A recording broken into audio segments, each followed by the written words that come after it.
ना कहले आज्ञा ना आज्ञा महेंद्र साहू जाजपुर बरु आज्ञा कौन अनुभूति अच्छी अनुभूति आज्ञा 15-20 वर्ष तल कथा स्वामी स्त्री जी आस्त पुरी से गुंडा जात होता है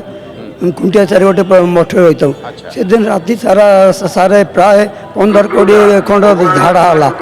झाड़ा खाली नाल रक्त झाड़ा होता है इे पेट काटी होता है 2 जन आसी था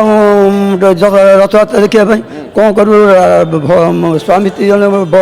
जगन्नाथ डाकू तो प्रभु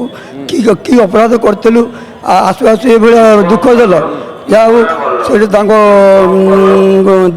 दयारू फिर आम सिद्धांत कलु जे सका बड़दाणु किसी बटिया नेली ओआरएस पानी नेली पानी नहीं मुझे आम जा जा गोटे सुलभ शौचालय पाखे बसवा बस से झाड़ा जाए माड़ से जा दर्शन कर जाओ से जो बटिया खाईदेला इमितिया ठाकुर दयाला आउ झाड़ा पड़ा बंद होगा आनंद बसिक सारा ये आम 4टा संध्या पर्यटन देखिलु से देह कौन ये था ओरस पीता स्वामी स्त्री था बसई था मुझे कोल शोक सी तार देखु था मुझे देखु था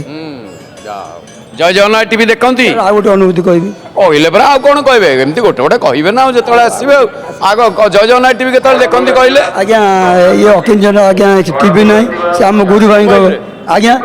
मोबाइल सुधा आज्ञा ना से आम गुरु भाई जन अच्छा घरे जा देखे कौन जिते महाप्रभु टे देखुं तो धन्यवाद जय जगन्नाथ।